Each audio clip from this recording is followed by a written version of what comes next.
اس موضوع کے تعلق سے چند مزید باتیں آپ کی خدمت میں رکھنا چاہتا ہوں۔ باتیں بڑی لمبی ہوتی جا رہی ہیں اور یقین مانیں کہ بڑا ہی باریک موضوع ہے، یہ سہل اور آسان بھی ہے، لیکن اللہ شاہد ہے کہ اس موضوع کی تیاری میں میری جو یہ چھٹیاں ملتی ہیں ہمیں، یہ میری چھٹی اس ہفتے مکمل گئی ہے، یوں سمجھیے بڑی عرق ریزیوں کے بعد ایک ایک چیزیں چن چن کر کے جمع کرنا، پھر انہیں قرآن و سنت کی روشنی میں چھانٹنا پھٹکنا اور انہیں آپ کے سامنے لانا، بڑی محنتوں کے بعد اور عرق ریزیوں کے بعد یہ چیزیں میں آپ کی خدمت میں پیش کرتا ہوں۔ بہرحال اللہ وحدہ لا شریک سے دعا ہے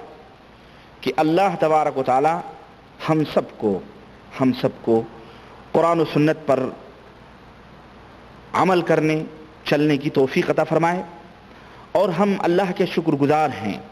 اور بے حد شکر گزار ہیں، اور ہم سب کو اس کا شکر ادا کرنا چاہیے کہ یقیناً اس اللہ وحدہ لا شریک نے ہمیں ایک صحیح راہ عطا فرمائی ہے، توفیق دی ہے کہ ہم صحیح راہوں پہ چل رہے ہیں۔ واللہ یہ اللہ کا بہت بڑا شکر اور اس کا احسان ہے۔ من یرد اللہ بہ خیرا یفقہہ فی الدین، اللہ جس کے ساتھ بھلائی کرنا چاہتا ہے اللہ اسے دین کی سمجھ عطا فرماتا ہے۔ میں ابھی چند نمونے آپ کی خدمت میں پیش کروں گا، آپ حیران اور ششدر رہ جائیں گے کہ دنیا آج جسے نہ جانے کیا کیا سمجھتی ہے، ان کے یہ عقیدے اور یہ خیالات اور یہ انہیں دنیا نہ جانے کس مقام پر فائز سمجھتی ہے، اور بڑے سے بڑے لوگ اس لپیٹ میں ہیں۔ حیرت ہوتی ہے اللہ کی قسم۔ میں جب تیاری کر رہا تھا اور پوائنٹس کچھ نکات نوٹ کر رہا تھا، اس دوران مجھے عجیب سی حیرت ہو رہی تھی کہ اللہ اکبر، یہ وہ لوگ ہیں یعنی یقین نہیں آتا کہ انہوں نے یہ بات لکھی ہے یا یہ اس بات کا عقیدہ رکھتے تھے، جو ہمارے ملکوں میں اللہ اکبر بڑے بڑے مفتی، بڑے بڑے علامہ، بڑے بڑے شیخ الحدیث اور بڑے بڑے اعلیٰ حضرت مجدد دین و ملت، فخر الاماثل اور جناب علی قطب العالم غوث العظم کے مقام پر فائز ان کی کتابوں میں وہ باتیں لکھی ہوئی ہیں۔ اللہ کی قسم، وہ لوگ بھی کس طرح ہمیں الو بناتے ہیں، کس طرح انہوں نے ہمارے ایمان اور عقیدے پر ڈانکے ڈالے ہیں، اور کس طرح انہوں نے ہمارے سینوں سے کتاب اللہ اور سنت رسول اللہ صلی اللہ علیہ وسلم کی محبت کو چھین کر اور ہمارے دلوں میں زندیق، مرتد، کافر، بدباطن، بدقماش،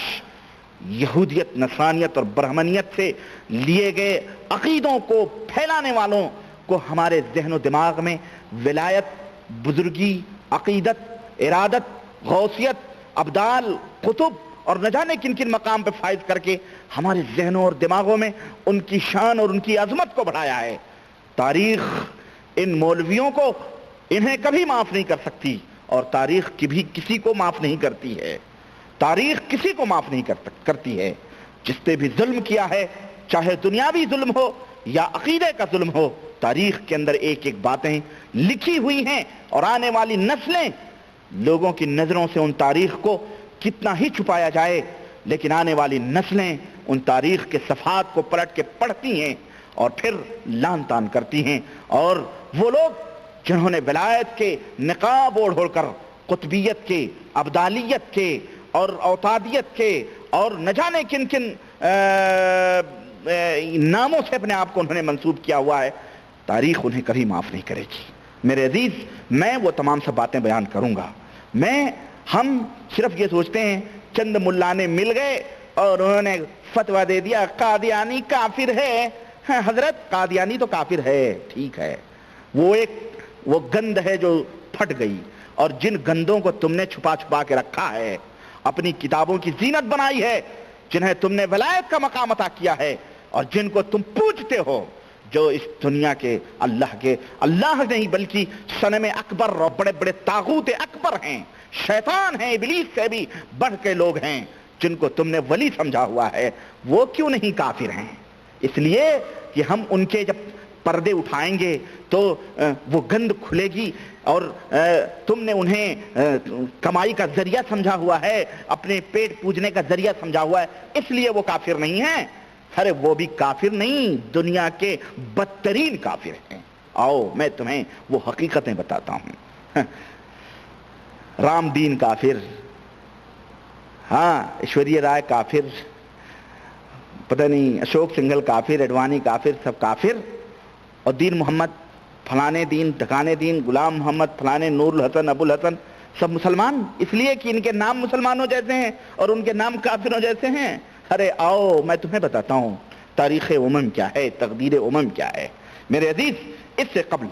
کہ میں ان تمام سب باتوں کو آپ کی خدمت میں پیش کروں، آئیے کچھ بنیادی باتیں میں آپ کے ذہنوں میں ڈالنا چاہتا ہوں۔ ہم نے پچھلی تقریر میں آدمی کن کن چیزوں سے کافر ہو جاتا ہے وہ چند باتیں میں نے آپ کی خدمت میں رکھی تھیں، اور میں نے بتلائی تھی کہ یہ چیزیں ہیں جن کی وجہ سے آدمی کافر ہو جاتا ہے۔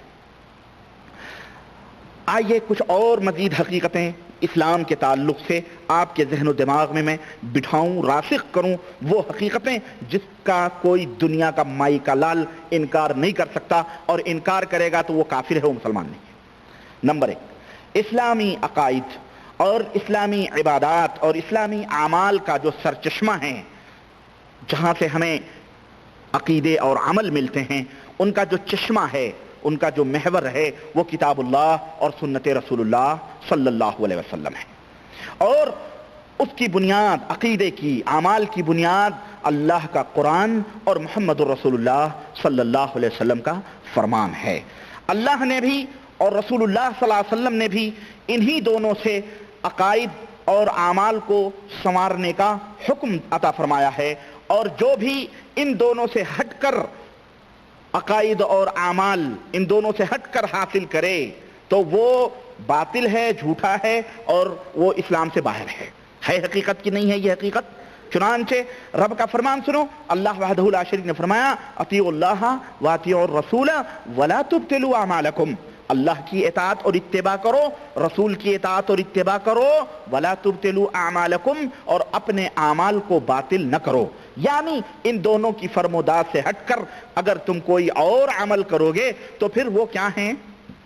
باطل ہیں، جھوٹے ہیں۔ نبی کا فرمان سنو، نبی کریم صلی اللہ علیہ وسلم نے فرمایا کہ من احدث فی امرنا ھذا ما لیس منہ فہو رد، رواہ البخاری۔ حضرت عائشہ صدیقہ رضی اللہ تعالی عنہا سے روایت آتی ہے، آپ صلی اللہ علیہ وسلم نے فرمایا کہ ہمارے لائے ہوئے شریعت میں جس نے بھی کسی نئی بات کا اضافہ کیا فہو رد، تو وہ مردود ہے۔ اسی طرح صحیح مسلم کے اندر اللہ کے نبی صلی اللہ علیہ وسلم، صحیح مسلم کی روایت کے اندر آتا ہے، اللہ کے رسول صلی اللہ علیہ وسلم نے فرمایا کہ من عمل عملا لیس علیہ امرنا فہو رد، جس نے کوئی ایسا عمل کیا جس عمل کے اوپر میرا حکم نہیں ہے، میری مہر نہیں ہے، وہ عمل باطل ہے، وہ شخص بھی مردود ہے، وہ عمل بھی مردود ہے۔ اسی طرح سے میرے عزیز، جس طرح اللہ اور اس کے رسول نے اپنی تعلیمات کو اپنانے اور اس کی اتباع کرنے کا ہمیں اپنے بندوں کو، اپنی امت کو حکم دیا ہے، اسی طرح صحابہ کرام رضوان اللہ علیہم اجمعین کی جماعت بھی اپنی جان سے بڑھ کر قرآن اور مصطفیٰ جان رحمت صلی اللہ علیہ وسلم کے فرمان کی حفاظت کیا کرتے تھے، اور ذرہ بھی کہیں بھی قرآن کے اندر یا نبی کے فرمودات کے اندر ذرہ بھی کہیں انہیں تغیر یا تبدل یا کسی چینجنگ یا تبدیلی کا یا کسی کے خرد برد کا پتہ چلتا تھا، کمی یا بیشی کا، تو وہ تڑپ جایا کرتے تھے اور ایک محاذ قائم کر لیا کرتے تھے، اس کے خلاف کھڑے ہو جایا کرتے تھے، ننگی تلوار بن جایا کرتے تھے کہ ابھی تو نبی کا فرمان یہ ہے اور اللہ کا فرمان یہ ہے، تم یہ باتیں کہاں سے کہہ رہے ہو؟ یہی تمام صحابہ کرام رضوان اللہ علیہم اجمعین کا عمل تھا۔ چنانچہ حضرت عبداللہ ابن مسعود کا قصہ سنن دارمی کے اندر موجود ہے، جس سے پتہ چلتا ہے کہ کس طرح عبداللہ ابن مسعود رضی اللہ تعالیٰ عنہ نے ایسے کام کو جو بظاہر نیک کام تھے، نیک نیتی کی بنیاد پہ کیے جا رہے تھے، لیکن حضرت عبداللہ ابن مسعود رضی اللہ تعالیٰ عنہ نے اس عمل کو بدعت قرار دیا، اس لیے کہ اس کا ثبوت قرآن و سنت میں موجود نہیں تھا۔ واقعہ کیا ہے؟ کوفہ کی جامع مسجد میں حضرت عبداللہ ابن مسعود رضی اللہ تعالیٰ عنہ داخل ہوتے ہیں تو کیا دیکھتے ہیں کہ چند لوگ مختلف حلقے بنا کر کے بیٹھے ہوئے ہیں، ایک ایک حلقے پر ایک ایک آدمی کھڑا ہوا ہے، ان کے سامنے کنکروں کا ڈھیر ہے، ایک آدمی ایک حلقے سے کہتا ہے 100 دفعہ سبحان اللہ کہو، تو سارے کے سارے لوگ 100 دفعہ سبحان اللہ پڑھتے ہیں، پھر کہتا ہے 100 دفعہ الحمدللہ کہو، سارے کے سارے لوگ 100 دفعہ الحمدللہ کر رہے ہیں، پڑھ رہے ہیں، پھر کہتا ہے کہ 100 دفعہ اللہ اکبر کہو، سارے کے سارے لوگ 100 دفعہ اللہ اکبر کہہ رہے ہیں، پھر وہ اسی طرح سے یہ عمل جاری تھا۔ حضرت عبداللہ ابن مسعود رضی اللہ تعالیٰ عنہ وہاں پہنچے اور ان کی اس حالت کو دیکھ کر عبداللہ ابن مسعود نے فرمایا، اور کیا فرمایا؟ کہنے لگے اللہ کی قسم تم اب ایسے دین پر ہو جو اللہ کے رسول، تم ایسے دین پر ہو جو اللہ کے رسول صلی اللہ علیہ وسلم کے دین سے زیادہ ہدایت والا ہے؟ کیا تم ایسے دین پر عمل کر رہے ہو جو رسول اللہ صلی اللہ علیہ وسلم کے دین سے زیادہ ہدایت والا ہے، یا تم گمراہی کے دروازے کھول رہے ہو؟ دو چیزیں کہیں، یا تو تمہارا یہ عمل نبی کے دین سے زیادہ ہدایت یافتہ ہے، اور یا تو تم گمراہی کے دروازے کھول رہے ہو۔ حضرت عبداللہ ابن مسعود کا مقصد واضح تھا، اور ان کے فرمانے کا جو مقصود تھا وہ لوگوں کے اوپر واضح تھا کہ کیا یہ سچ ہے کہ یہ کام جو تم کر رہے ہو یہ اللہ کے رسول صلی اللہ، یہ بات تو سچ ہے کہ یہ کام جو تم کر رہے ہو یہ تو رسول اللہ صلی اللہ علیہ وسلم سے ثابت نہیں ہے، تو کیا تم اپنے آپ کو رسول اکرم صلی اللہ علیہ وسلم سے زیادہ صحیح اور زیادہ ہدایت یافتہ اور زیادہ ہدایت پہ عمل کرنے والا سمجھتے ہو؟ ظاہر ہے کہ وہ لوگ قطعاً اس کے قائل نہیں تھے۔